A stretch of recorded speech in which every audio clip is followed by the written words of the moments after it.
Katika jangwa kubwa, Shetani alikuwa akimtazama mtu mmoja kwa makini. Mtu huyo alikuwa Yesu, ambaye Roho Mtakatifu alimwongoza kwenda jangwani na akafunga kwa siku 40. Shetani akawaza kwamba huo ulikuwa wakati mzuri wa kumjaribu Yesu. Akasema, "Wewe ni mwana wa Mungu? Basi geuza mawe haya yawe mkate." Yesu akajibu bila kusita, "Mwanadamu haishi kwa mkate tu, bali kwa neno la Mungu." Tabasamu la kujiamini la Shetani likabadilika kidogo kwa muda mfupi. Kisha Shetani akabadilisha mahali na akampeleka Yesu juu ya kilele cha hekalu.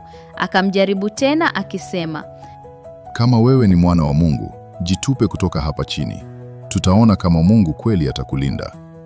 Yesu akajibu tena kwa utulivu, "Usimjaribu Bwana Mungu wako." Aliposikia hivyo, Shetani akakasirika na akatoa jaribu la mwisho. Akamwonyesha Yesu falme zote za dunia na utukufu wake. Akasema, "Kama utanisujudia, nitakupa yote haya."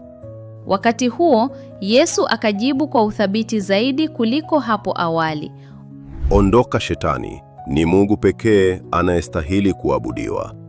Jaribu la mwisho liliposhindwa, Shetani akatambua kwamba ameshindwa na akaondoka. Hata mbele ya majaribu mengi, Yesu alichagua neno la Mungu mpaka mwisho. Basi na sisi leo tuishi maisha ya kushinda kwa neno la Mungu.